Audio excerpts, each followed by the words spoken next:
Iyi ni radio Agasaro Kaburaga ivugira i Londres mu Bwongereza mu Kirundi n'Ikinyarwanda. Venuste Nshimiyimana. Mu burasirazuba bwa Repubulika ya Demokarasi ya Kongo muratwumvira kuri FM 85 n'ibice 7 kuri Radio Communautaire de Ruchuru. Muri Uganda muratwumvira kuri FM 88 n'ibice 9 kuri Voice of Muhabura Ikisoro. Turi kandi kuri YouTube @Agasaro Kaburaga no ku rubuga rwa internet wa eshatu akadomo ukuricheka.com. Dore ingingo nkuru twabateguriye. Ingabo z'umuryango w'ubukungu w'ibihugu byo mu majyepfo ya Afurika zari mu butumwa muri Repubulika ya Demokarasi ya Kongo zatahutse.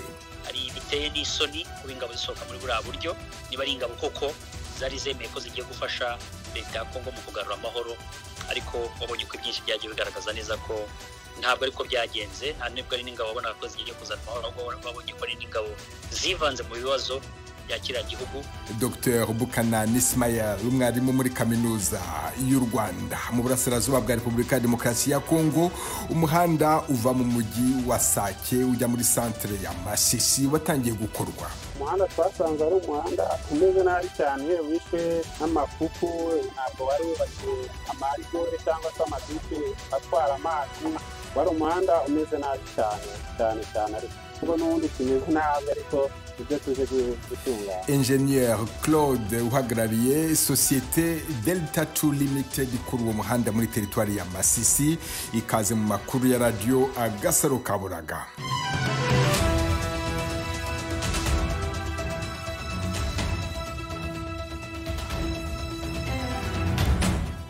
Muri Repubulika ya Demokarasi ya Kongo mu burasirazuba bw'icyo gihugu, umutwe wa M23 na Alliance Fleuve Congo batangiye gukoresha umuhanda uva mu mujyi wa Sake ujya muri centre ya Masisi muri teritwari ya Masisi. Uwo muhanda urakorwa na societe Delta 2 Limited. Inkuru irambuye yatugwe n'umunyamakuru wa radio Agasaro Kaburaga Jemishu kandi bakomera. Nyuma y'imirwano ikomeye yahuje ingabo za leta FARDC n'iz'umutwe wa M23 mu bice bitandukanye byo muri teritwari ya Masisi mu burasirazuba bwa Repubulika ya Demokarasi ya Kongo, ibikorwa remezo bitandukanye byarangiritse kubera kutitabwaho cyane kwa ako gace kari kugarijwe n'intambara z'urudaca. Muri ibyo bikorwa remezo twavuga nk'amazi, umuriro w'amashanyarazi, amasoko, amashuri, inyubako y'ibiro bitandukanye bya leta ndetse n'imihanda. Umujyi muto wa Sake ubarizwa mu birometero 27 n'umujyi wa Goma nawo wakozweho n'izo ngaruka z'ibura ry'ibikorwa remezo. Ibyo byabaye kuvaho imirwano yahoshorotse mu ntangiriro z'ukwezi kwa kabiri. Gusa kugeza ubu ubuyobozi bwa Alliance Fleuve Congo M23 bwabashije kugarura ibikorwa remezo bitandukanye byose ku nyungu za rubanda rugufi, cyane ko amazi n'umuriro w'amashanyarazi biboneka mu mujyi muto wa Sake. Muri ibyo bikorwa remezo byangiritse kandi n'umuhanda uva muri teritwari ya Masisi uza mu mujyi wa Goma na urimo. Uyu ni umwe mu mihanda y'ingenzi cyane teritwari ya Masisi ifite, cyane kuhuza teritwari ebyiri arizo Masisi na Walikale. Kubera intambara uyu muhanda ugaragaramo ibyobo byinshi kandi bishyira ubuzima bw'abawukoresha mu kaga. Gusa kuri ubu ubuyobozi bwa AFC M23 bwatangije ibikorwa byo gusana uyu muhanda. Ibikorwa byatangiye kandi kugeza ubu bikataje nk'uko radio Agasaro Kaburaga yabyiboneye ubwo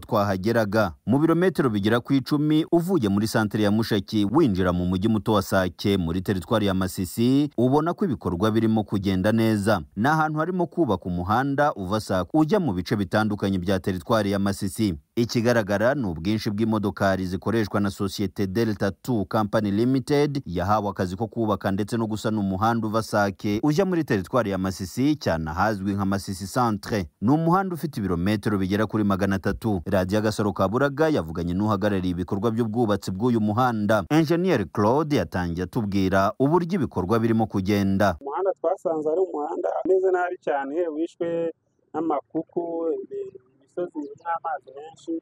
Amazi agenda azaca mu muhanda, ntabwo wari wubakiye amarigore cyangwa se amadishi atwara amazi. Mbese basanze harimo imibunguzi myinshi, usanga harimo ahantu umuhanda wagiye ugenda hoga kubera amazi agenda afata igice cyo hepfo. Wari umuhanda umeze nabi cyane ariko ngo n'ubundi kimeze nabi, ariko ibyo tuje gutunganya. Iyo ugeze aho ibi bikorwa by'ubwubatsi birimo gukorerwa uhasanga abamotari benshi bahagaze barimo gushungera uburyo ibi ngibi birimo gukorwa. Nubwo ababirinze kugira icyo bavugira kuri mikoro ya radiyo Agasaro Kaburaga, ku maso ya bamwe ubona bafite icyizere ariko abandi ukabona bagifite gushidikanya kuri ibi bikorwa. Tukibibona twongeye kubaza uhagarariye ibikorwa by'ubwubatsi bw'uyu muhanda igihe ibi bizafata kugira ngo akazi karangire. Engineer Claude yadusubije agira ati, umva akazi kacu hano nk'uko nabikubwiye ni ugutunganya umuhanda ariko mu buryo bwa rehabilitation. Rehabilitation ni nko gusana. Turimo turagerageza byibuze dufite igihe cy'amezi 5 kuba twasoje gusana iki gice. Umuhanda ukawongera ukaba nyabagendwa, iyo migunguzi yaravuyemo ibinogo, twongeye twashyizeho akandi gapushe karaterite kameze neza nta kibazo. Icyizere kirahari kuko urebye kuva saa 9 ugera hano turi nko mu birometero 7-8, kandi urabona ko igice cy'inyuma twari twagerageje mbere na mbere ngo tubanze tubone inzira y'amakamyo n'ano mamoto, byibuze mbere na mbere umuhanda ube nyabagendwa, ibindi bikorwa tube twabikora nyuma yo kubyibuza abantu bari kugenda neza. Ahantu tumaze gukora abaturage barabyishimiye, abamotari, abantu bose bari guca hano bishimye bavuga bati ahantu hose ntitwakora gutya. Niyo bo baravuga ati niyo twakora uko turi kuza gutya, kandi mu by'ukuri ntabwo turasoza. Biragaragara ko hari icyizere ko umuhanda uzagendeka kandi neza, dufite icyizere cyose. Ikindi kigaragara muri ibi bikorwa by'ubwubatsi ni uko abaturage baturiye santere ya Mushaki no mu nkengero zaho bifashishwa muri ibi bikorwa. Ibyo bituma babona amafaranga yo gukoresha mu rugo iwabo. Imbaraga abonye dufite amamashini menshi, tuhazanye amamodoka menshi, ndetse n'abaturage bahangaha bose dufatanyije n'abaturage bo muri kino gice tugomba guha akazi n'amamashini n'ibikoresho byacu dufite icyizere ko turakora vuba kandi neza. N'ubu ngubu twaratangiye, harimo abakozi bari kugenda badufasha ku mamashini, gusibura aho imashini itageze neza, gusibura amakanifu cyangwa se amabize, amapipe karuvatsi.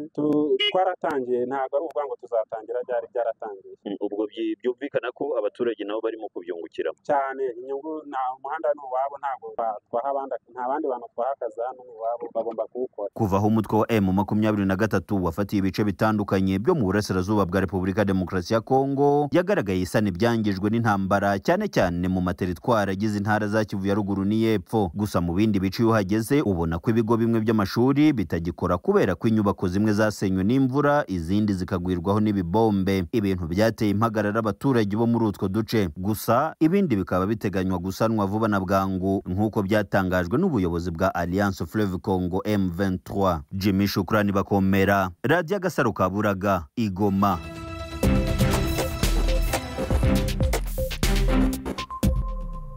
Ingabo z'umuryango w'ubukungu w'ibihugu byo mu majyepfo ya Afurika zari mu butumwa muri Repubulika ya Demokarasi ya Kongo zatahutse. Zari zimaze hafi amezi 3 zidashobora gusohoka mu kigo zari zikambitsemo mbere y'uko umutwe wa M23 ufata umujyi wa Goma ku itariki ya 27 z'ukwezi kwa mbere uyu mwaka. Umubare w'abatashye ntabwo watangajwe, ariko abagiye banyuze mu Rwanda. Ku murongo wa telefone ndi kumwe n'umwarimu muri kaminuza y'u Rwanda, Dr Bukanani Ismael. Ikaze kuri Radio Agasaro Kaburaga. Murakoze, ndabashimiye. None iki gikorwa cyabaye kuri uyu wa kabiri cyo gutahuka kw'ingabo za SADC muragisobanura mute? Urakoze, nizera neza ko urebye uko ibintu byari byarapanzwe mbere ko SADC igomba kugira amasezerano bagirana ya 23, ni ibintu ubona ko bisa nk'ibyatunguranye, ariko ntabwo binatunguranye kuko uzi neza ko hari ibibazo bimwe na bimwe byabayeho nyuma y'aho bamaze gusinya amasezerano. Ubwa mbere byari byemejwe ko mbere y'amasezerano ko izi ngabo bazagerageza zigafatanya nayo 23 mu kuba zakora kiriya kibuga cya Goma, bakaba ari cyo bahagurukiraho mu rwego rwo gusubira mu bihugu byabo. Aha rero nizera neza nk'uko bizi ko atari zo ngabo za mbere zigiye, uzi ko na mbere yaho iza South Africa ndetse n'iza Tanzania zimwe zagiye zica ku mupaka, nubwo akenshi wasangaga zikoresha umuhanda uko ziranyura zijya Uganda mu kugira ngo zitahe.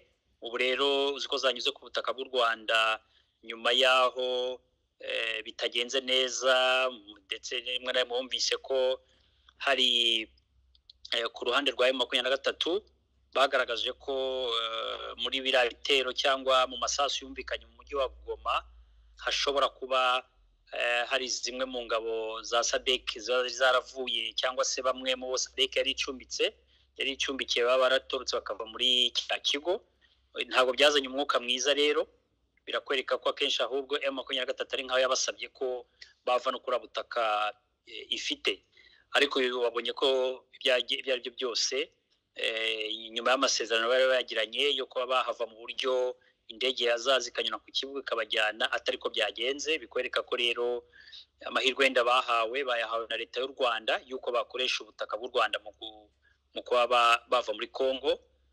Niringira neza ko SADC yakwiye no gushimira kuba yabonye uwo mwanya wo kuba yanyura ku butaka kuruta uko yaragomba kuba yanyura mu rwego rw'ikirere. Nkumva rero kuri ngewe uburyo bavuye hariya, ariko nabyo biratangaje kuko uburyo binjiye muri Congo nabyo tugomba kureba gusesengura tukareba. Nta wamenye igihe bahagereye, ariko kuba banasohokeye mu Rwanda birakwereka ko ntabwo inkura iri nziza kuri SADC. Ntabwo umuntu yavuga ko bagiye nk'abasirikare bari baraje nk'uko bayitaga ko baje gukora icyo nakwita gushaka amahoro, ariko sinabyo byagaragaye ko ahubwo wasanga akenshi barwana no ku ruhande ari rwa Wazalendo ariko leta FRDC. Bikwereka ko rero uburyo basohotse atari uburyo wavuga ko bwari bushimishe nk'ingabo za South Africa cyangwa se za Afrika y'Epfo. Bikwereka ko kuri ngewe nabyita ko ari esheke cyangwa se kubura icyo nakwita kubura uruhare nakwita mu ruhare bagize muri Congo. Sinzi njye uburyo mbifata nkaho ari biteye n'isoni kuba ingabo zisohoka muri buriya buryo, niba ari ingabo koko zari zemeye ko zigiye gufasha leta ya Congo mu kugarura amahoro. Ariko wabonye ko ibyinshi byagiye bigaragaza neza ko ntabwo ariko byagenze. Nta nibwo ari n'ingabo babona ko zigiye kuzana amahoro, babonye ko ari n'ingabo zivanze mu bibazo bya kiriya gihugu. Kuba zisohotse rero mu kariya gace hari icyo bivuze mu ruhando rw'amahanga, hari icyo bivuze mu bibazo biri muri Congo kitari na cyiza muri makeya, niko navuga. Aho ngaho niho hari ikibazo gikomeye. Bisobanuye iki kuri Repubulika ya Demokarasi ya Congo izo ngabo zasaga naho zishyigikiye? Icya mbere biragaragara ko leta ya Congo yagiye ibeshya abakongomani, ntiyababwije ukuri ngo ibereke icyo zagomba gufasha leta ya Congo ni ikihe.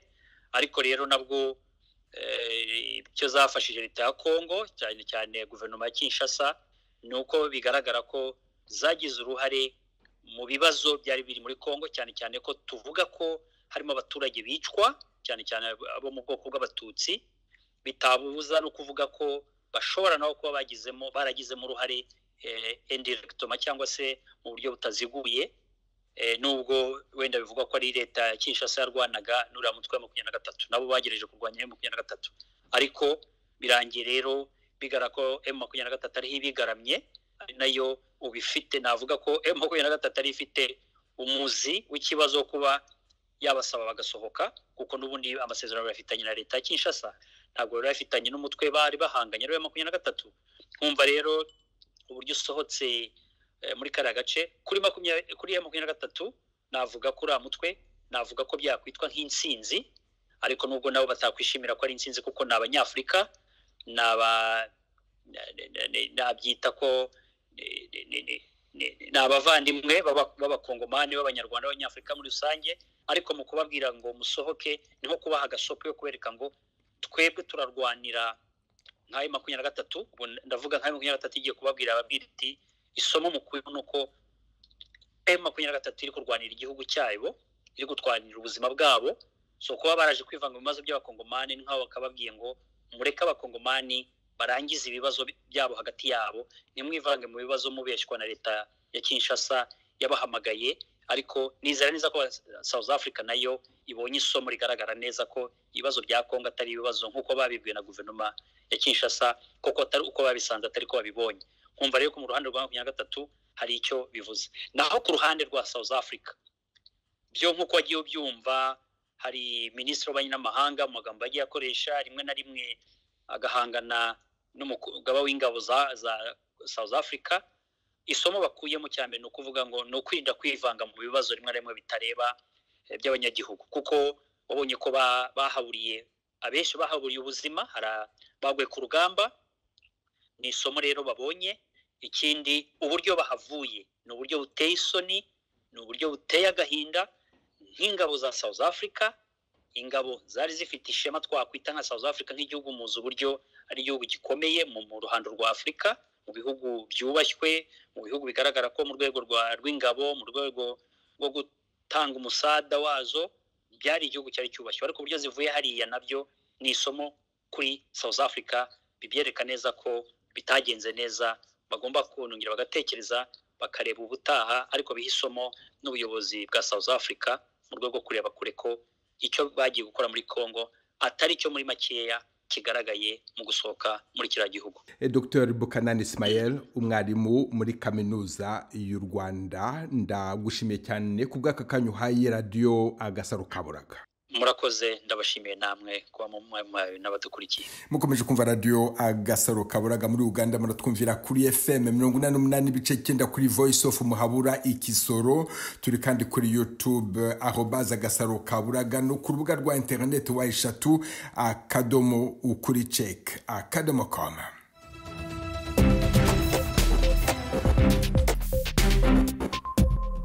Mu Burundi, ishyirahamwe rya leta rishinzwe ibitoro Sopebu ryashyizeho uburyo bushya bwo guha lisansi abafite imodoka zitwara abagenzi. Bazajya bahabwa igitoro kimara iminsi 7. Abafite amamodoka kimwe n'abagenzi bose bishimiye icyo cyemezo cya leta.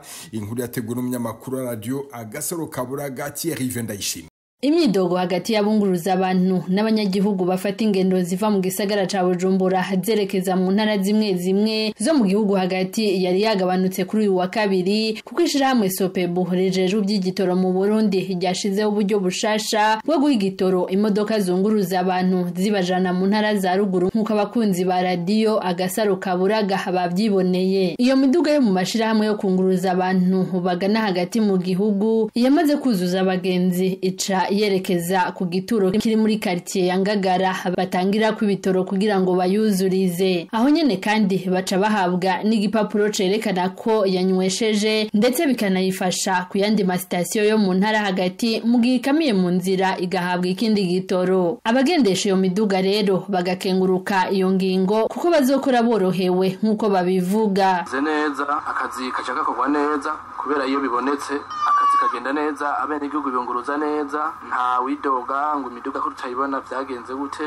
Byo bandanye uko byo baneza twoshima. N'abiyunguruza bakiriye neza iyo ngingo yo gutanga igitoro ku miduga yunguruza abantu. Aha bakavuga ko n'uburyo bwo kwiyunguruza buca bugabanuka cane, aho bahora bari amafaranga 220 by'amarundi bakaba barishe ayangana n'ibihumbi 9,500 kuri uyu wa kabiri, nk'uko umwe muri abo abisigura. Ndashimye kabisa leta kuko nk'igihe namanuka mvuye Igitega gushika kuri Kotebu narishi 220 mugabo ko nduze nkaba ndishi 9,500.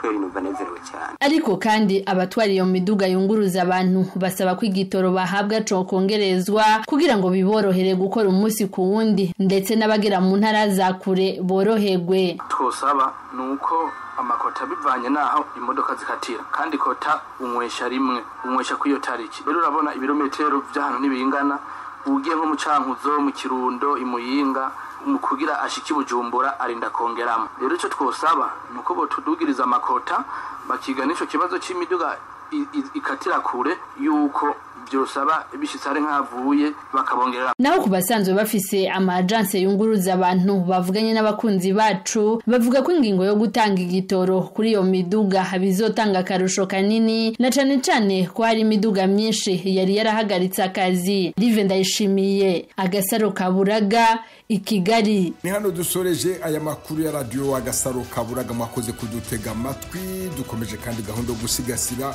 umuco karande n'ururimi gakondo. Dore umugani uyu munsi: agasozi kamanutse inka kazamuka indi. Umunsi mwiza mwari kumwe na Venuste Nshimiyimana.